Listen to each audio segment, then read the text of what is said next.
মানে বাস্তব জীবনে যে প্রতিফলন ঘটে কয়েকটা কথা আপনাদের মাঝে বলি। নাম্বার 1, ভালো করে শুনেন। যে লোকগুলো মিষ্টি মিষ্টি কথা বলে এই লোকগুলো মিথ্যাও বলে, এই লোকগুলো মিথ্যাও বলে, মিলে নেন। 2 নাম্বারটা, যে ব্যক্তিরা মিথ্যাবাদী এই লোকটার মুখে বেশি হাসি, সবসময় হাসি। 3 নাম্বারটা, গরিব লোকের একটু কষ্ট বেশি কিন্তু আল্লাহ তাকে পছন্দ করে বেশি। সুবহানাল্লাহ বলেন। এ কথা আমার নয়, এ কথা আল্লাহ। আর সমাজের মধ্যে কিছু ব্যক্তি আছে এদের চাহিদা বেশি। এরা কারা? বড় লোক, যারা যারা বড় লোকেদের চাহিদা বেশি। আর বোকা লোকে ভালোবাসা বেশি। 5 নাম্বারটা হলো মধ্যবিত্ত যে ব্যক্তিগুলো আছে এই ব্যক্তিগুলো সর্বোচ্চ স্বপ্ন বেশি। বলেন কথা ঠিক না? আর সরল মানুষকে মানুষ ঠকায় বেশি। সরল মানুষকে মানুষ ঠকায় বেশি। কারণটা হলো সরল মানুষ দেখলে ও সরল ভাবে কথাবার্তা বলে। এই মানুষ কি করে? একটু সুযোগ নেয়, কাজে করে না। সম্মানিত উপস্থিতি, শুধু তাই নয়, কষ্ট হলেও কথাগুলো একটু শুনুন মনোযোগ দিয়ে। বেশিক্ষণ আপনাদের মাঝে আমি থাকবো না। সম্মানিত ভাইরা আমার, পেছনের দিকে অনেক যুবক ভাইরা এসেছে, মাইকে অনেকগুলো যুবকের কানে এই কথাগুলো যাবে। যুবকদের উদ্দেশ্যে আমি কিছু কথা বলতে চাই। এই যুবকগুলো জীবনে কত মেয়ের সতীত্বকে নষ্ট করেছে, কিন্তু যখন অকুলু কাউলাং সাদিদা, যখন বিবাহের কাজে আবদ্ধ হবে এই যুবকটা তখন চাবে আমি আমার স্ত্রীটা নেব, আমি যে মেয়েটাকে পছন্দ করতে চাই তার জন্য সতীত্বটা ঠিক থাকে। বলেন বাস্তব মুখে কিছু কথা। যুবকটা তার জীবনের অর্ধেকটা সময় যে মেয়েদের জীবন নষ্ট করলো, বিয়ার সময় যায় সে ভালো হয়, আমার মেয়ে, আমি যে মেয়েটাকে নেব, যাকে স্ত্রী রূপে গ্রহণ করব, সেই মেয়েটাও যেন সতীত্ব হয়। বলেন তো পাবে? বলেন পাবে? পাবে না। দুঃখের সহিত বলতে হয় কত বোনেরা আছে কত ছেলের সাথে চেটিং করে রাত কাটায়, কত বোনেরা আছে কত ছেলের সাথে অবিবাহিত থাকা অবস্থায় তাদের সাথে সময় কাটায়, কিন্তু এই বোনটাও কিন্তু চায় আমার স্বামীটা যেন বিবাহর পরে আমার সাথে ভালো ব্যবহার করুক, এমনটা কিন্তু তারাও চায়। বলেন চাই কি চায় না? সম্মানিত উপস্থিতি, প্রত্যেকটা কাজের এইরকম পক্ষান্তর আছে, পক্ষে পক্ষান্তরে আছে। আমরা মুসলমান এখানে যতগুলো ব্যক্তি এখানে এসেছেন সবাই কিন্তু আমরা আজান শুনি, কিন্তু নামাজের যখন সময় হয় তখন কিন্তু আর আমরা নামাজে যাই না। কিন্তু মনের ভিতরে আমাদের কল্পনা আছে আমরা জান্নাতে যেতে চাই। বলেন কথা ঠিক না বেটি? হ্যাঁ, আজান আমাদের কানে পৌঁছায়, কিন্তু আজান শুনে মনটা তখন খুশুর খুশুর করে, আহেরা আজান দিচ্ছে এটা মনে হয়, কিন্তু আমরা নামাজে যাই না। কিন্তু আমরা বান্দা মনে মনে নিয়ত করে থাকি, আহারে আমরা তো জান্নাতে যেতে চাই। বলেন তো আপনি আর আমার দ্বারা আজান শোনার পরে যদি আমরা মসজিদে না যাই তাহলে আমাদের দ্বারাই কি জান্নাত পাওয়া সম্ভব? বলেন জান্নাত পাওয়া সম্ভব? আল্লাহ পাক রব্বুল আলামিন কালামুল্লাহ শরীফের মধ্যে বলেন, ইয়া আইয়ুহাল্লাযীনা আমানু ওয়া আমিলুস সালিহাত, ওই বান্দাগুলো যারা আমার রসুলের উপর বিশ্বাস করে, আমার কিতাবের উপর বিশ্বাস করে, যারা ঈমান এনেছে, ওয়া আমিলুস সলিহাত, আমলে সলে কাজগুলো করেছে, এই ব্যক্তিগুলোই জান্নাতে প্রবেশ করবে। সম্মানিত উপস্থিতি, শুধু তাই নয়, আজকে আপনাদের সামনে কুরআনুল কারীম দিয়ে সুন্দর করে বর্ণনা দিতে চাই। যারা জান্নাতি ব্যক্তি হবে, আমরা সকলে জান্নাতে যেতে চাই তো? কারা কারা চাই একটু হাত তুলে দেখান তো। লিল্লাহি তাকবীর।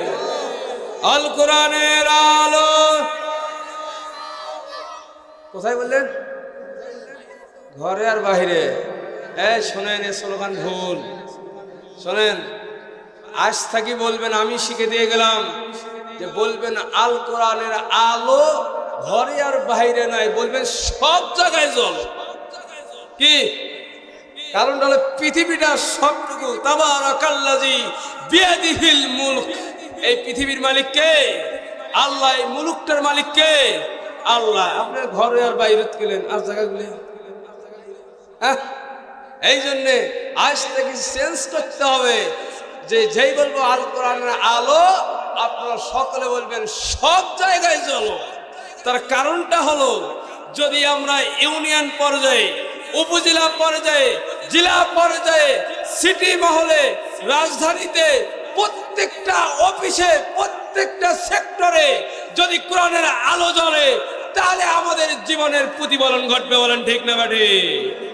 সম্মানিত উপস্থিতি, এই সমাবেশ থেকে জানিয়ে দিতে চাই, বিগত বছরগুলোতে যারা কোরআন কেড়ে নিয়ে ষড়যন্ত্র করেছে, যারা মুসলিমদেরকে নিয়ে ষড়যন্ত্র করেছে, তারা আবার এক সময় বলেছিল 41 সাল পর্যন্ত এই বাংলার জমিনে আমরা ক্ষমতায় টিকে থাকবো, কিন্তু আল্লাহ পাক বরদাস্ত করে নাই।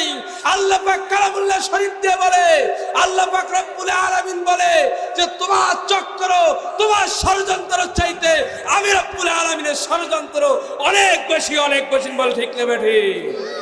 সম্মানিত উপস্থিতি, দুঃখের সহিত বলতে হয়, তারা আমাদের বাক স্বাধীনতা কেড়ে নিয়েছিল।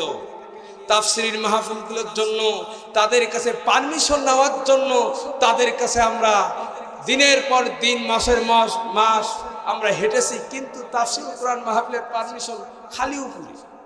কে আর এত উপর কে? আগে নিজ চেয়ারম্যান, উপজেলা, এমপি, তখন আবার ফির ঝাঁক তাক বানালেও মাহফিল ভাঙ্গেও দিছে। বলেন ঠিক না বেঠিক? দেয় নাই, দেয় নাই? হ্যাঁ, এখন তারা কোথায়? নাই, কোথায় গেছে? ফখরুল সাহেবের বাসায় গেছে। হ্যাঁ, কোথায় গেছে? ক্ষমতা চলে গেছে। কোথায় আমলি, কোথায় কাদের কাকা, কোথায় গেল ওই জালিমের গরম গরম কথা? বলেন চলবে কি চলবে? চলবে? কোথায় আমলিক, কোথায় কাদের কাকা, কোথায় গেল ওই জালিমের গরম গরম কথা? খেলা হবে, খেলা হবে, খেলা হবে বলে কাকা গেল ফালাইয়া। সকলে বলুন, আল্লাহ তোমার দরবারেতে হাজার শুকরিয়া, শেখ হাসিনা পালাইছে রে দেশটা সারিয়া। চলবে? বলেন, আল্লাহ তোমার দরবারেতে হাজার শুকরিয়া, সৈরাসার পালাইছে রে দেশটা সারিয়া। পালাই নাই? সম্মানিত উপস্থিতি, ক্ষমতা বেশি দিন টিকে থাকে না। ইতিহাস সাক্ষী, নমরুদ, ফেরাউন, এরাও কিন্তু ক্ষমতার মালিক ছিল, কিন্তু এদেরও ক্ষমতা টেকে নাই। এই জন্য যারা আগামীতে সংসদ ভবনে বসবেন, তারা এমনটা চিন্তা করেছেন বসিয়েন না। তার কারণ 5ই আগস্ট বাংলাদেশের জনগণ, তৌহিদি জনগণ, ছাত্র সমাজ, তারা দেখিয়ে দিছে যে ক্ষমতা স্থায়িত্ব হয় না। সম্মানিত ভাইরা রে আমার, যে কথাটা বলতে চাচ্ছি, আমরা মুসলমান, আমরা জান্নাতে যেতে চাই। আমরা মুসলমান, আমরা জান্নাতে যেতে চাই। জান্নাতে যখন আমরা যাব সর্বপ্রথম আমাদেরকে আল্লাহ পাক আপ্যায়ন করাইবেন কি দিয়া? সর্বপ্রথম আল্লাহ সুবহানাহু ওয়া তাআলা রুটি এবং মাছের কলিজা ভুনা দিয়া আল্লাহ পাক বেহেশতীদেরকে আপ্যায়ন করাইবে। এটা আমার কথা নয়, আল্লাহ সুবহানাহু ওয়া তাআলা কালামুল্লাহ শরীফের মধ্যে বলে ওয়ালাহমি তাইরিম মিম্মা ইয়াস্তাহু। শুধু তাই নয় রে বান্দা, তোমাদেরকে তৈর পাখির গোশতগুলো ভুনা করে তোমাদের সামনে দেওয়া হবে। যে রুটিটা দেওয়া হবে, এখানে হাদিস শরীফের মধ্যে বর্ণনা এসেছে এক একটা দুনিয়ার সমান এক একটা রুটি। এক একটা লোকমা যখন আপনি খাইবেন, এক একটা লোকমার থেকে এক এক রকমের ঘেরান বের হবে, জান্নাতীরা এখান থেকে উপভোগ করবে। আপনারা কি জান্নাতে যেতে চান? জানতো? তাহলে জান্নাতে যাওয়ার কাজ করা লাগবে কয়টা কাজ? দুটা। যে আয়াতে কারিমা তেলাওয়াত করলাম, ইয়া আইয়ুহাল্লাযীনা আমানু ওয়া আমিলুস সলিহাত।